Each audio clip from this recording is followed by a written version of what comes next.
warahmatullahi wabarakatuh. Alhamdulillahi rabbil alamin, wabihi nasta'in ala umurid dunya waddin. Wassalatu wassalamu ala nabiyyina Muhammadin wa ala alihi wa ashabihi wa man tabi'ahum bi ihsanin ila yaumiddin wa sallama tasliman katsira. Amma ba'du. Allahumma 'allimna ma yanfa'una wanfa'na bima 'allamtana wa zidna ilman wa amalan ya rabbal alamin. Jamaah yang dimuliakan oleh Allah Subhanahu wa taala, setelah kita memuji Allah Subhanahu wa taala atas segala nikmat dan karunia yang Allah Subhanahu wa taala berikan kepada kita, disusul dengan kita bersalawat kepada Rasulullah sallallahu alaihi wasallam. Selanjutnya saya tidak lupa ingin mengucapkan rasa terima kasih kepada jajaran DKM Mushola Al-Barkah yang telah memberikan kepada saya kepercayaan untuk kita bisa sama-sama bertawasau bil haq dan bertawasau bis sabr. Terselip juga rasa ta'zim saya kepada para alim ulama, tokoh agama, tokoh masyarakat, dan juga para sepuh dan semua jamaah yang hadir pada malam hari ini. Semoga Allah Subhanahu wa taala melimpahkan keberkahannya kepada kita semua, amin ya rabbal alamin.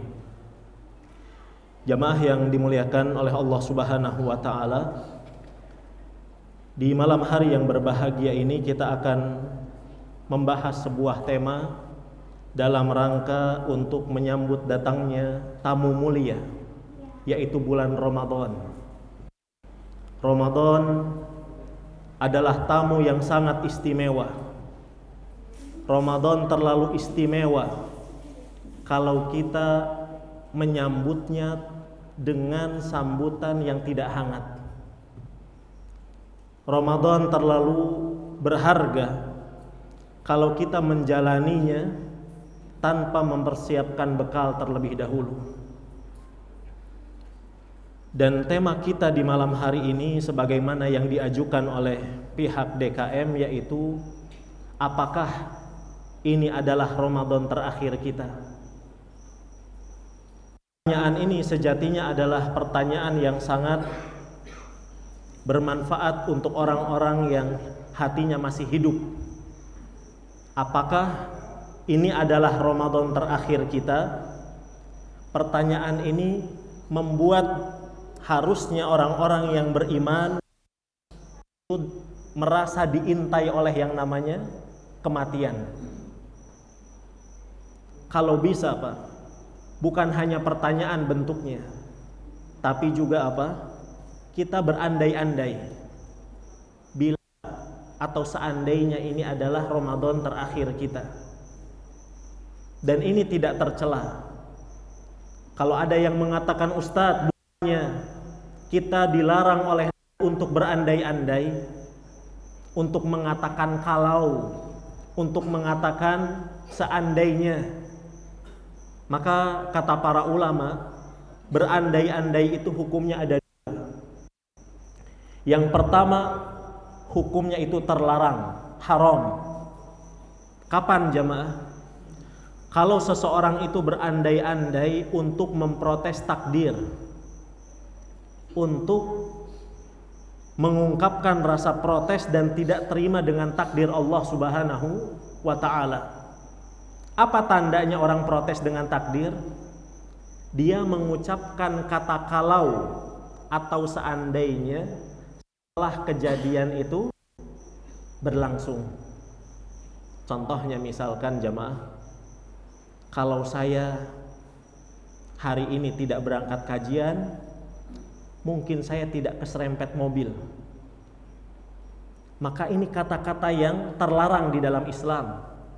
Kata Nabi SAW dalam hadis yang dikeluarkan oleh Imam Muslim, wa in asabaka syai'un, kalau engkau tertimpa oleh musibah,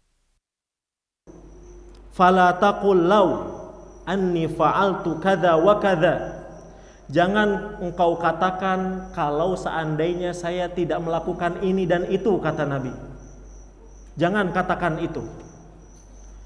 Walakin akan tetapi qul, katakanlah qadarullah wa ma syaa fa'al. Ini adalah takdir Allah dan Allah Subhanahu wa taala Maha berkehendak dengan apa yang diperbuatnya.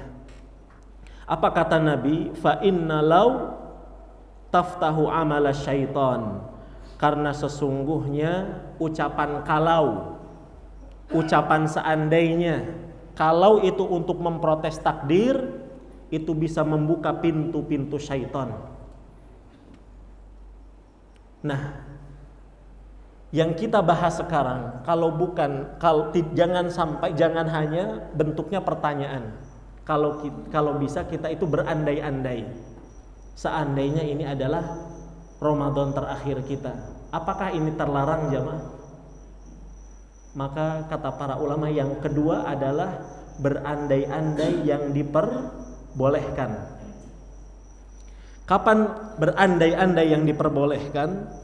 Yaitu ketika kata tersebut digunakan untuk tujuan yang baik, untuk memotivasi kita dalam kebaikan. Mana dalilnya? Dalilnya adalah sabda Nabi Shallallahu Alaihi Wasallam. Kata Nabi, manusia itu ada 4 jenis. Jenis yang pertama adalah orang yang diberikan ilmu dan diberikan harta. Jenis yang kedua adalah orang yang diberikan ilmu tapi tidak diberikan harta. Yang ketiga kata Nabi, yaitu orang yang diberikan harta tapi tidak diberi ilmu. Golongan yang keempat, insya Allah jamaah sudah bisa menebak. Orang yang tidak diberi harta, orang yang tidak punya harta dan tidak punya ilmu. Golongan atau jenis yang ketiga dan keempat ini adalah golongan yang paling merugi, golongan yang paling bangkrut.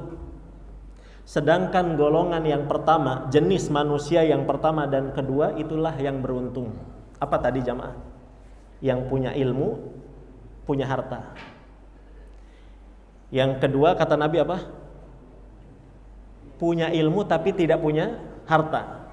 Nah, berkaitan dengan jenis yang kedua, orang yang kedua biasanya, golongan yang kedua ini, kata Nabi SAW, dia mengatakan, lau anna li, ya, seandainya Allah Subhanahu wa taala memberikan kepada harta, la amiltu mithla amali fulan, aku akan beramal seperti amalannya orang yang pertama. Kata orang yang kedua, Pak, kalau saya punya harta, saya akan umroh setiap 3 bulan sekali misalkan. Kalau seandainya saya punya harta, saya akan bersedekah setiap pekan atau bahkan setiap hari. Maka ini seandainya, kata-kata seandainya yang diperbolehkan, bahkan dianjurkan. Dalam hadis Nabi SAW yang lain, apabila seseorang itu berandai-andai untuk melakukan kebaikan, fa innama yas'alu rabbahu azza wajal, sejatinya orang tersebut sedang berdoa kepada Allah Subhanahu wa taala. Nah, jamaah yang dimuliakan oleh Allah Subhanahu wa taala, berarti poin yang pertama, jangan hanya bertanya kepada diri kita. Kalau bisa kita ini berandai-andai. Kalau Ramadan ini adalah Ramadan terakhir. Poin yang kedua jamaah, apakah pertanyaan seperti di tema kita malam hari ini, apakah ini Ramadan terakhir, atau kata-kata seandainya itu bermanfaat untuk setiap orang? Maka jawabannya tidak. Merasa diintai dengan kematian, ya, itu hanya bermanfaat atau akan memberikan manfaat untuk orang-orang yang hatinya masih hidup. Orang-orang yang hatinya masih hidup, masih mau nerima nasihat. Kalau ada orang yang hatinya sudah mati, kata para ulama, lam yartadi, dia tidak akan pernah termotivasi untuk berbuat baik. Dia tidak akan pernah takut kepada Allah.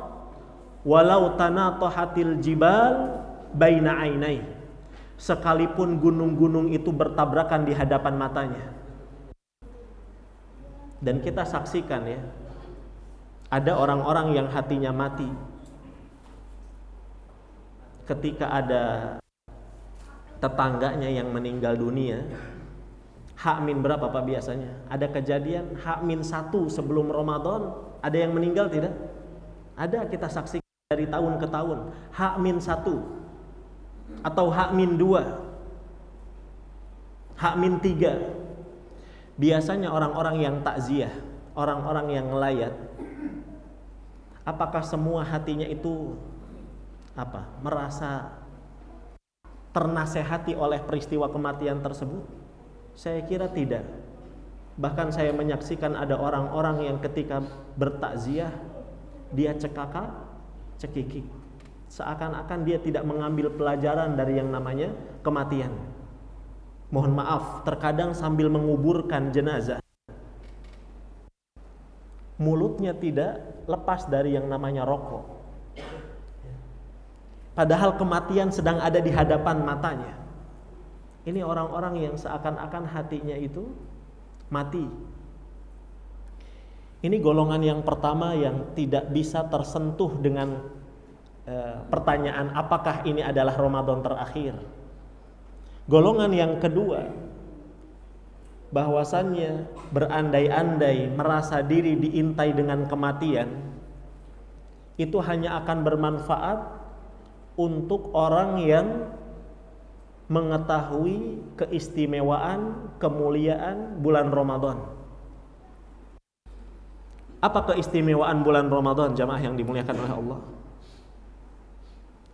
Dalam hadis yang sahih diriwayatkan oleh Imam An-Nasai dan yang lainnya, Nabi SAW bersabda, "Atakum syahru Ramadan." Datang kepada kalian bulan Ramadan, syahrun mubarak. Ini keistimewaan yang pertama apa? Dia adalah bulan mubarak, bulan yang diberkahi. Apa artinya berkah? Berkah itu dari kata-kata birkah. Yang pernah belajar bahasa Arab, Pak, birkah itu artinya kolam. Kolam itu biasanya diisi banyak apa? Air. Berarti kalau ada sesuatu yang disebut dengan sesuatu yang barokah, contohnya bulan Ramadan, bulan barokah, berarti sesuatu tersebut dipenuhi dengan air? Bukan, dipenuhi dengan kebaikan. Maka kata para ulama, makna dari barokah adalah al-khairu al-kathir, yaitu kebaikan yang banyak. Ramadan adalah bulan yang di dalamnya ada kebaikan yang banyak. Nabi SAW melanjutkan sabdanya, apa kebaikannya? Apa keistimewaan Ramadan yang lain? Tuftahu fihi abwabul jannah. Di bulan Ramadan itu dibuka pintu-pintu surga.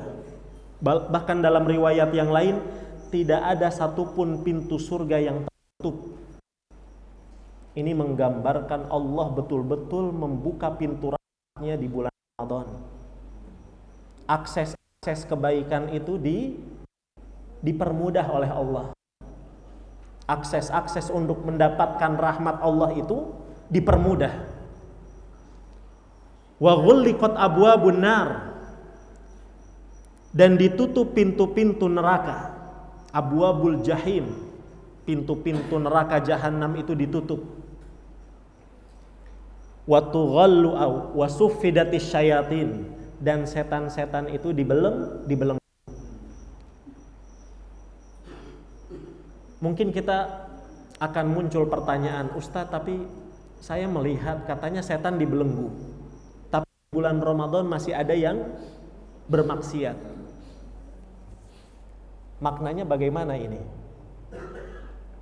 Kata para ulama jamaah, yang dimaksud dengan setan dibelenggu di bulan Ramadan sekurang-kurangnya ada 2 atau 3 penafsiran.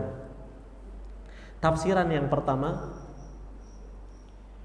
dibelenggunya setan di bulan Ramadan, yang dibelenggu itu hanya ifritnya saja, setan-setan besarnya saja, setan-setan yang kuatnya saja, sebagaimana dalam riwayat Nasai, wa fihi maradatul jin, yang dibelenggu, yang diikat sama Allah itu hanya setan-setan yang nakalnya saja, yang paling nakal, yang paling bandel. Maka ini merupakan tamparan bagi kita kalau kita dengan Ramadan yang telah berlalu, ya, kok kita ini tetap melakukan maksiat dan dosa. Berarti selama ini kita itu kalah dengan setan-setan kecil. Karena setan-setan kecilnya dibiarkan di bulan Ramadan, yang diikat hanya ifritnya saja. Setan-setan kurusnya, setan-setannya kecil itu dibiarkan. Berarti kalau kita melakukan dosa, kita kalah dengan setan kecil. Makna yang kedua jamaah, yang dimaksud dengan sufidatis syayatin, setan-setan itu diikat, maksudnya adalah semua setan, semua jin, baik ifritnya atau bukan ifritnya, baik setan besarnya ataupun yang kecilnya. Lalu muncul pertanyaan, kenapa masih ada yang maksiat? Maksiat itu faktornya ada 2. Faktor eksternal, yaitu setan. Ada faktor apa? Internal. Apa faktor internal jemaah? Hawa nafsu. Hawa nafsu kita ini tidak diikat. Masih punya kita hawa nafsu di bulan Ramadan. Nah ini jemaah yang dimuliakan oleh Allah Subhanahu wa taala. Lihat, Allah Subhanahu wa taala betul-betul men-setting bulan Ramadan sedemikian rupa supaya kita ini mudah melakukan ibadah. Pintu surga dibuka, pintu neraka ditutup, setan diikat. Apa kata Nabi SAW selanjutnya? Dalam riwayat yang lain akan ada, ya, di awal bulan Ramadan malaikat-malaikat yang mengatakan, ya bagiyal khair aqbil, wahai para pencari kebaikan, sambutlah bulan Ramadan. Wa ya baghiyasyarr aksir, wahai para pencari keburukan, sudahi keburukanmu. Walillahi utaqa'u minan nar, keutamaan Ramadan yang lain. Dan Allah Subhanahu wa taala memiliki hamba-hamba yang dibebaskan dari neraka. Wa dzalika kullalailah, dan itu setiap malam bulan Ramadan. Allah memiliki apa Pak? Hamba-hamba yang dibebaskan dari neraka, dan itu setiap malam. Hadis ini kata sebagian ulama membantah hadis yang sering kita dengar dari para penceramah, ya mungkin dengan wawasan yang berbeda-beda. Ada hadis yang lemah jamaah, yang sering disuarakan, katanya bulan Ramadan itu dibagi jadi 3. 10 pertama itu adalah rahmat, 10 kedua apa? Maghfirah, 10 ketiga itqun minan nar, pembebasan dari neraka. Kata Nabi di hadis yang sahih, pembebasan neraka itu bukan di 10 terakhir, akan tetapi dari malam pertama sampai malam terakhirnya. Rahmat Allah juga demikian, bukan hanya di pertama saja, di 10 pertama. Akan tetapi dari malam pertama sampai malam terakhir, ampunan Allah juga sama. Bukan hanya di 10 kedua saja, akan tetapi dari malam pertama sampai malam terakhirnya. Inilah keutamaan Ramadan.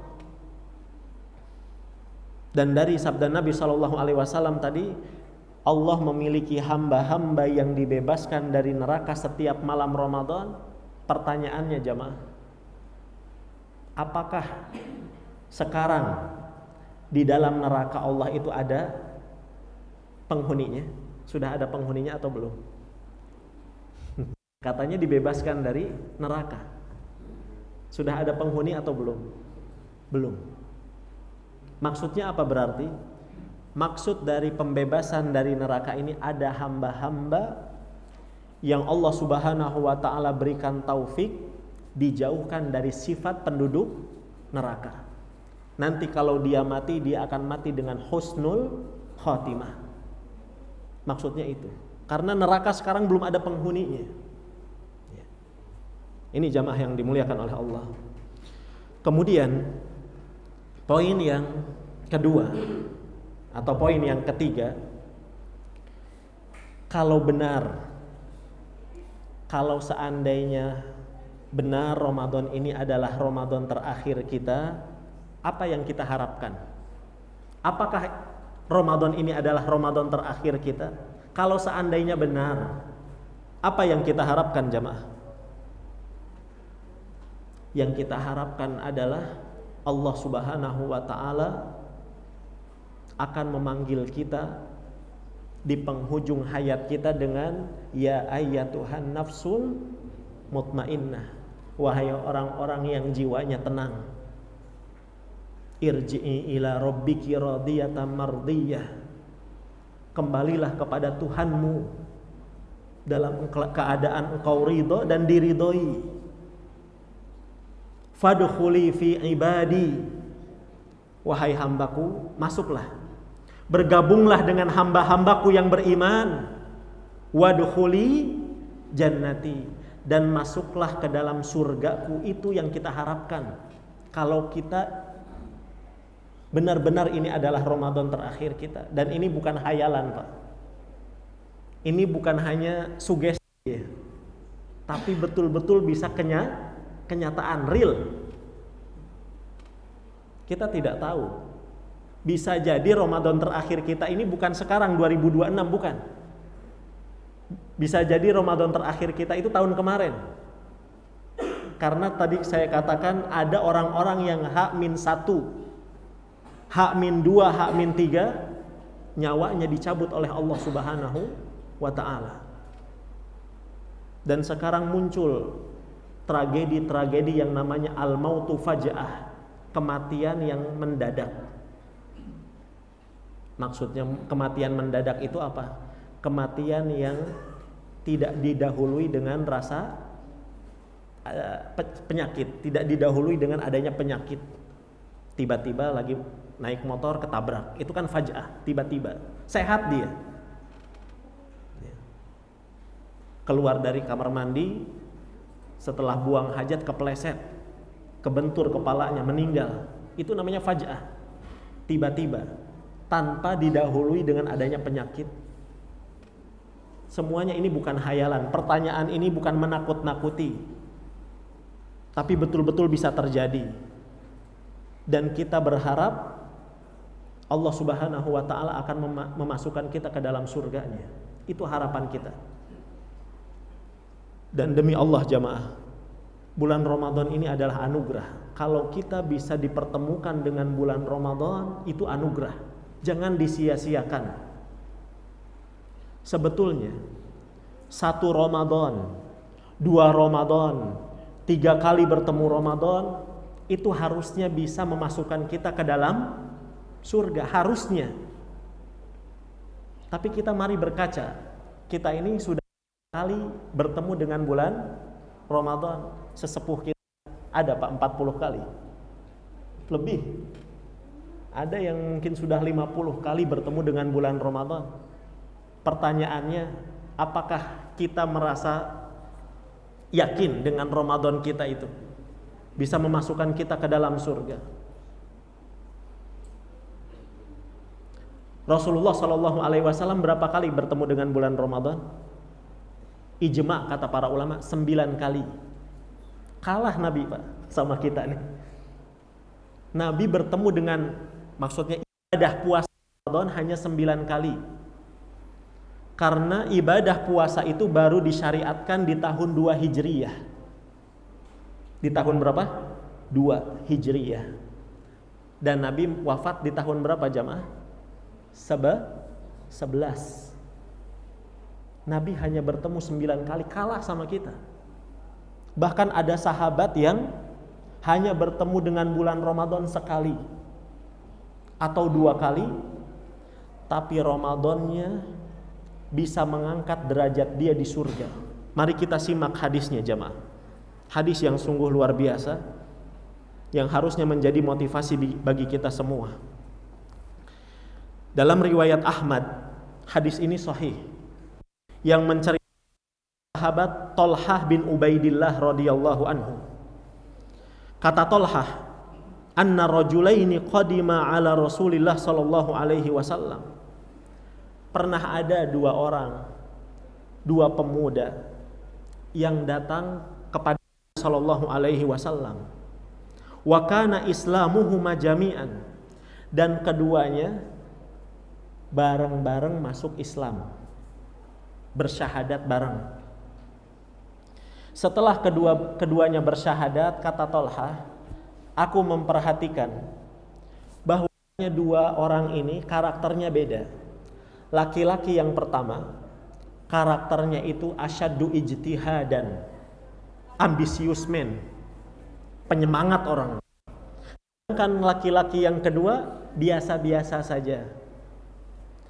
Laki-laki yang pertama dengan semangatnya, akhirnya awal-awal masuk Islamnya dia langsung mendaftar jihad, ingin berada di barisan perang bersama Rasulullah sallallahu alaihi wasallam.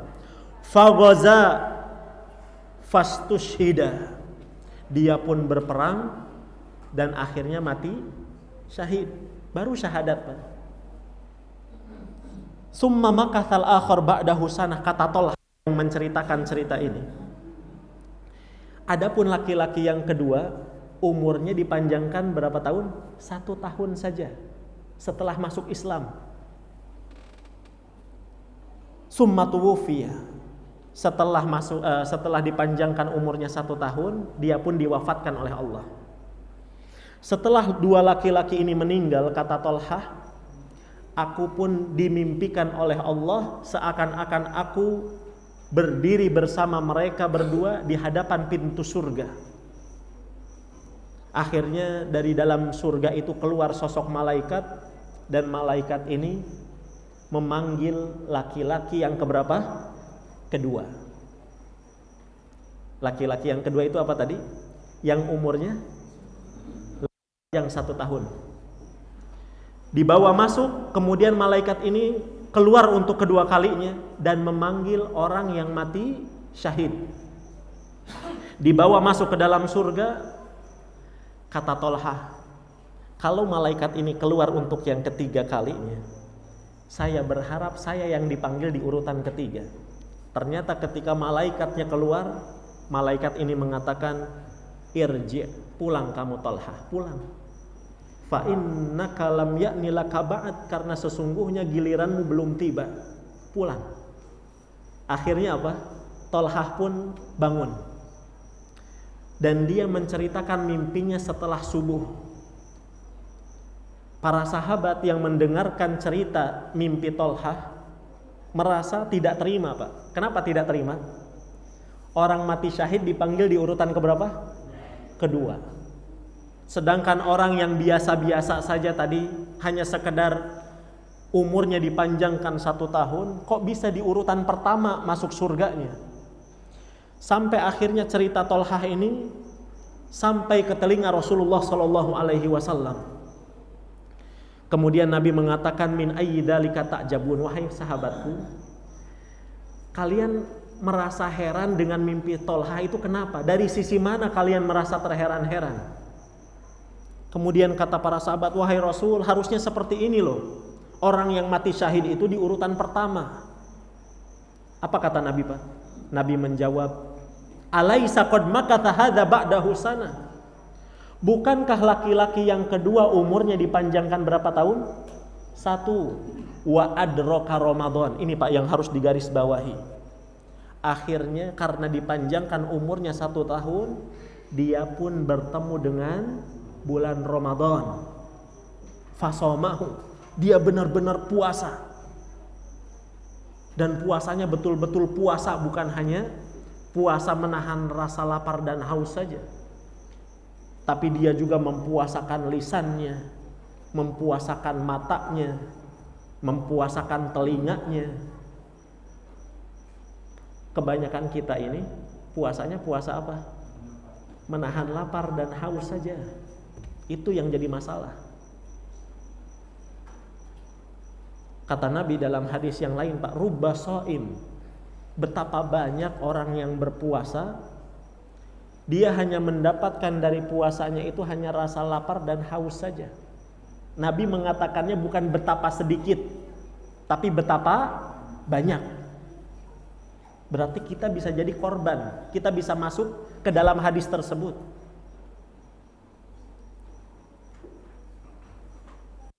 Jadi banyak orang-orang yang hanya mempuasakan perutnya saja, mulutnya saja. Artinya hanya dari lapar dan minum saja, makan dan minum saja. Mulutnya tidak puasa dari ghibah. Tetap ibu-ibu ya.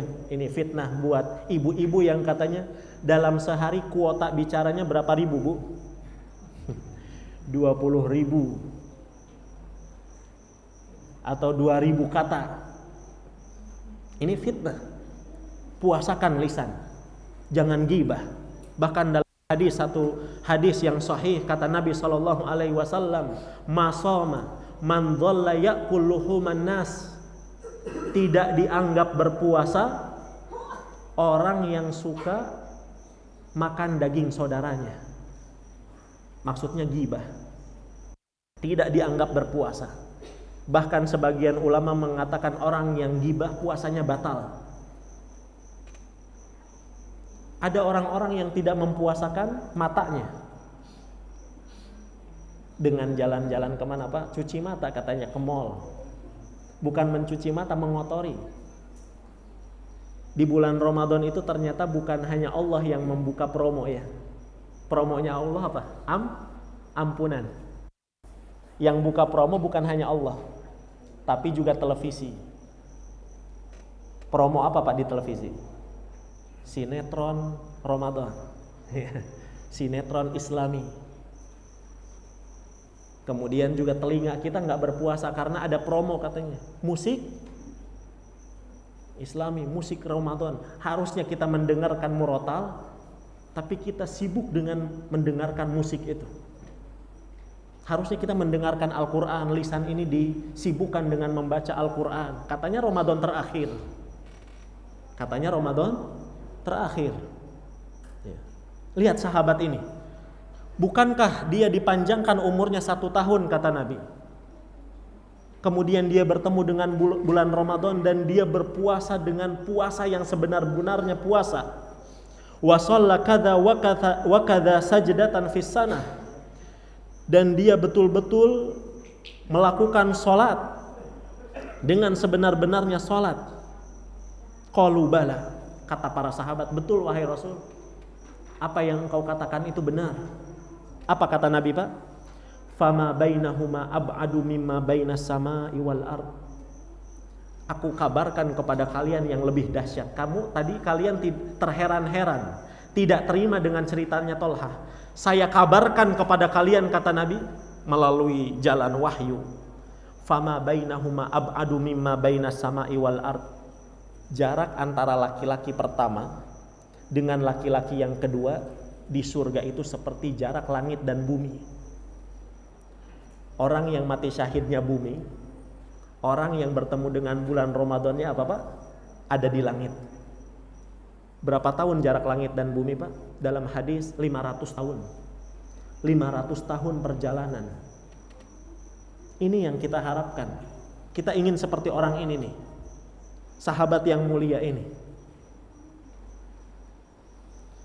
Maka poin yang terakhir jamaah, karena waktu yang sempit, kalau seandainya ini adalah Ramadan terakhir kita, apa yang harus kita lakukan?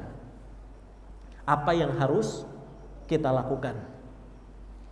Yang pertama jamaah, ini harga mati, tidak ada tawar-menawar.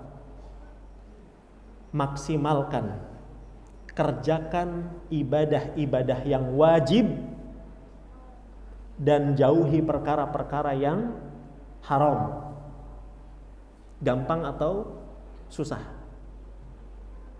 Mudah atau sulit, Pak? Sulit ya. Sulit. Sangat-sangat sulit. Sebetulnya ya, kita tidak boleh gagal fokus, jangan gagal fokus. Kebanyakan orang di bulan Ramadan itu terjerat oleh jaring-jaring iblis, oleh jebakan-jebakan iblis. Apa jebakan iblis? Disibukkan dengan perkara yang sunnah sampai dia lupa dengan perkara yang wajib. Ada orang yang gak sholat subuh. Kenapa antum gak sholat subuh? Ana tadi malam tadarusan, capek. Ini salah prioritas. Harusnya yang kita galakan adalah mengerjakan ibadah yang wajib. Jangan sampai perkara sunnah mengalahkan ibadah yang wajib. Contohnya apa lagi, Pak? Ada orang yang tidak sholat maghrib. Ketika ditanya, alasannya apa mas, mbak? Tadi saya persiapan ini nyetrika mau kena buat sholat tarawih. Kalau isyanya wajib, iya. Tapi yang kita permasalahkan ini tarawih dengan sholat maghrib. Orang yang tidak sholat maghrib gara-gara mempersiapkan untuk sholat tarawih. Berarti Ustadz nyuruh kita nggak sholat tarawih ya? Bukan itu. Jangan gagal paham juga. Kita kerjakan yang wajib, kemudian kita tambah dengan yang sunnah. Sudah masuk isya belum? Belum, Pak? Belum ya. Mari kita simak jamaah hadis yang sahih ya. Ketika ada seorang sahabat yang bertanya kepada Nabi SAW, wahai Rasul, Islam itu apa sih? Apa yang dimaksud dengan Islam? Kata Nabi SAW, Islam itu adalah khamsu sholawatin fil yaumi wal lailah. Engkau mengerjakan 5 waktu, sholat 5 waktu dalam sehari semalam. Itu adalah Islam. Itu adalah kewajiban yang harus dikerjakan, kata Nabi. Hal alayya ghairuha? Apakah ada kewajiban yang lain yang harus saya kerjakan selain sholat 5 waktu? La, tidak ada. Illa anta tawwa, kecuali engkau menambah dengan ibadah sholat sunnah. Yang lainnya itu sholat sunnah saja. Kecuali di madhab Hanafi, Pak. Madhab Hanafi itu siapa? Abu Hanifah. Sholat witir, kata mereka, kata madhab Hanafi wajib sholat witir.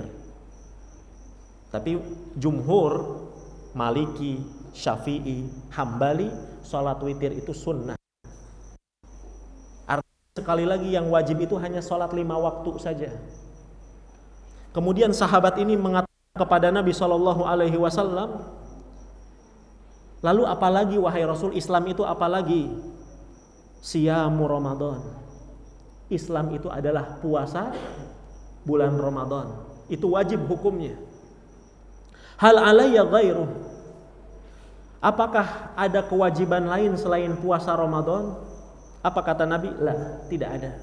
Illa anta tawwa, kecuali engkau menambah dengan puasa-puasa yang sunnah.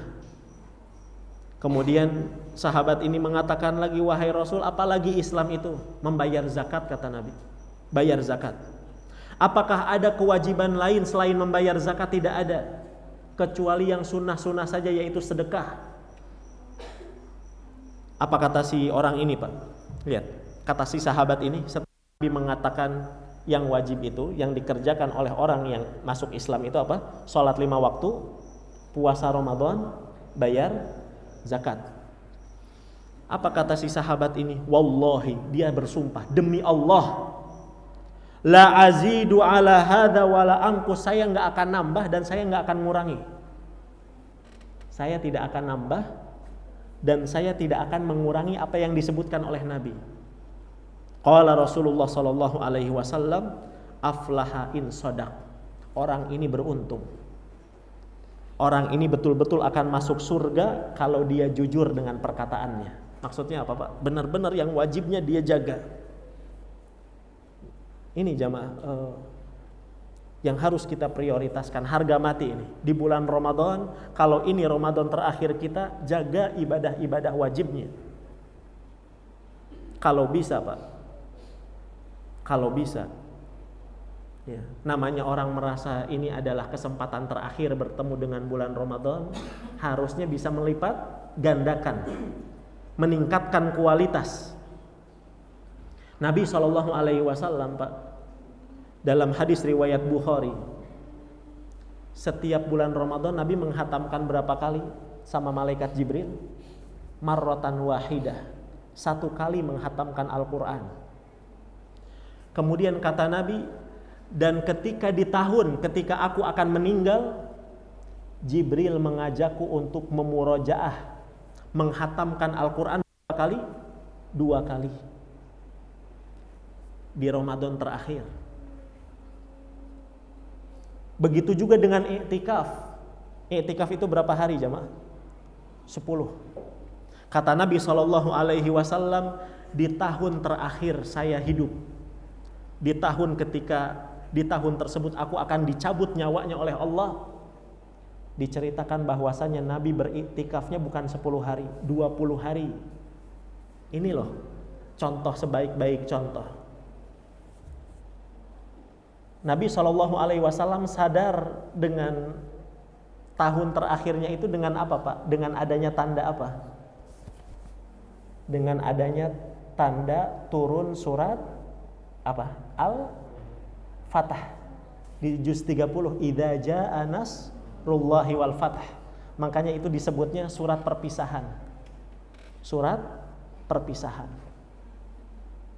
Dengan adanya surat itu pertanda kematian Rasulullah semakin dekat. Dan Nabi SAW bahkan merubah bacaan zikir ruku dan sujudnya. Biasanya Nabi SAW membaca Subhana Rabbiyal Azim di ruku, Subhana Rabbiyal A'la di mana? Di sujud. Tapi di tahun terakhir beliau hidup, beliau mengubah bacaan zikirnya dengan apa? Subhanakallahumma wa bihamdika Allahumma gfirli. Mengamalkan idza jaa nasrullahi wal fath. Gimana? Fasabbih bihamdi rabbika wastaghfir. Bertasbihlah, bertahmidlah dan beristighfarlah. Tadi di subhanakallah itu tasbih, wa bihamdika itu tahmid, Allahumma gfirli itu istighfar. Ini Pak Nabi sallallahu alaihi wasallam. Nah, kalau kita nih sudah ada tanda belum, Pak? Kalau ini Ramadan terakhir. Dalam kehidupan kita sudah merasa ada tandanya atau belum, jemaah? Ibu. Sudah. Dalam Al-Qur'an Allah Subhanahu wa taala berfirman, "Wa ja'akumun nadhir." Telah datang kepada kalian itu peringatan. Apa tafsiran dari ayat ini? Wa ja'akumun nadhir, yang dimaksud dengan peringatan kata para ulama adalah uban. Jadi yang sudah beruban, mohon maaf Pak, mohon maaf, itu adalah peringatan. Peringatan datangnya kematian. Uban 1 berarti peringatan 1, uban 2 berarti itu peringatan 2. Ditambah lagi dengan penyakit diabetes, penyakit darah tinggi, kolesterol, sudah banyak peringatan untuk kita. Maka jangan tidur, jangan terus terbawa arus kelalaian. Ya, kalau seandainya ini adalah Ramadan terakhir, bangkit, bangun. Ya. bersemangat untuk melakukan ibadah di bulan Ramadan. Baik. Kemudian jamaah yang dimuliakan oleh Allah sudah masuk? Baik, kita jeda adzan Isya terlebih dahulu. Wassallallahu wasallam ala nabiyyina Muhammad.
Bismillah, izin untuk melanjutkan 10 menit jamaah.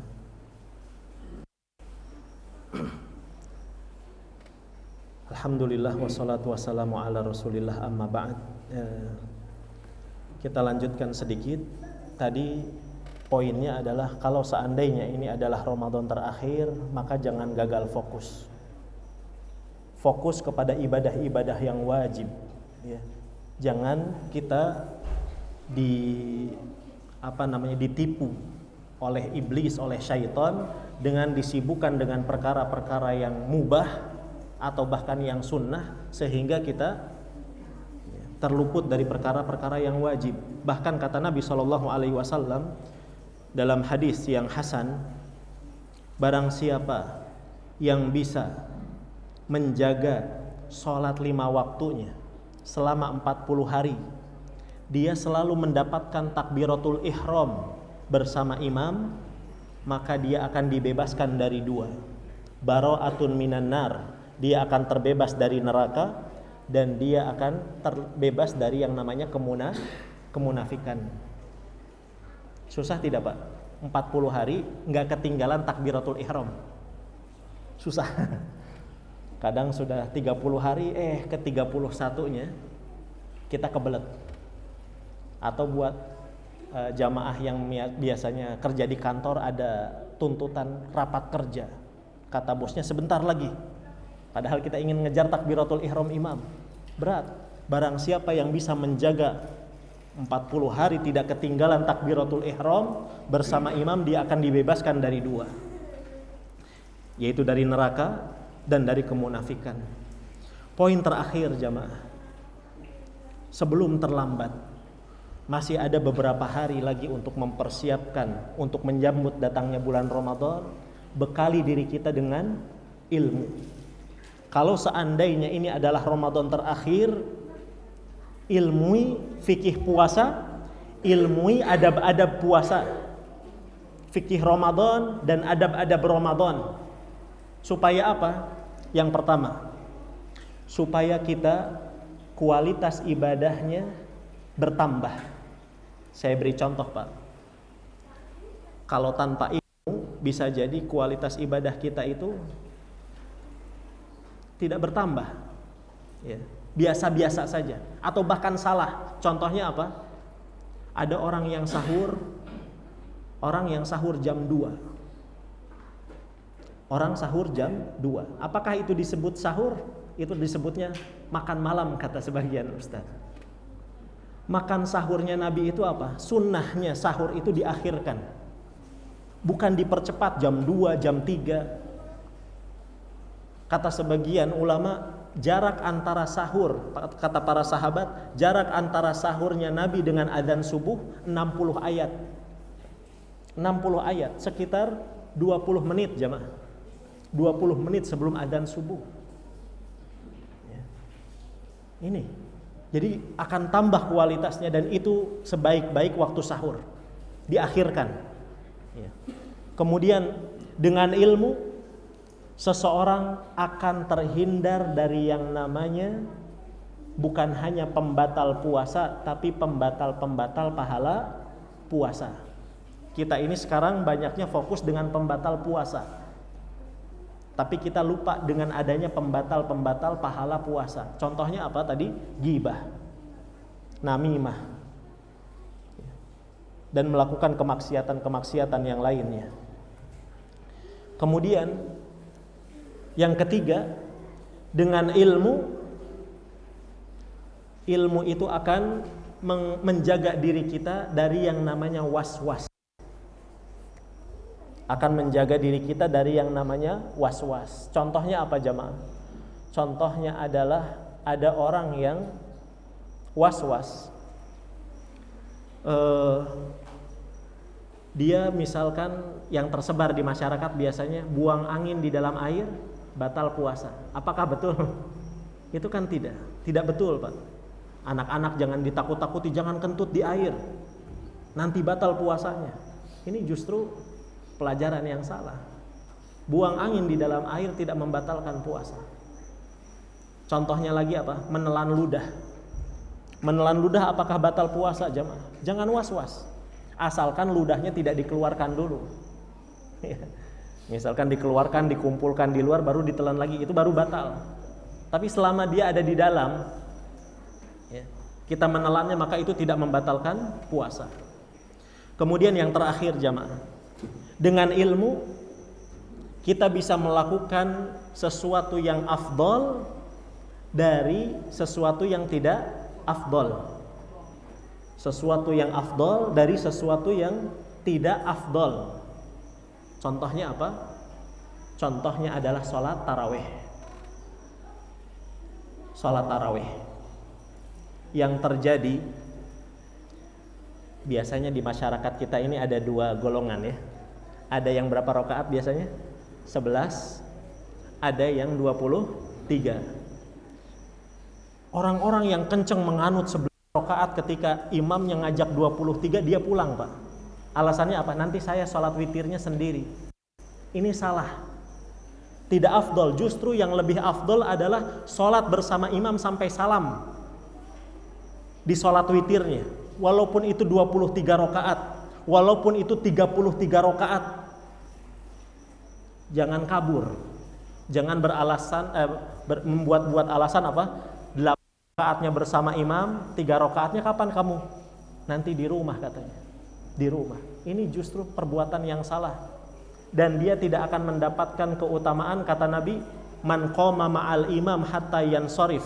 Barang siapa yang qiyam Ramadan, salat tarawih bersama imam sampai imam tersebut salam, kutiba lahu qiyamul lailah, dia akan dicatat salat semalam suntuk. Salat semalam suntuk, Pak.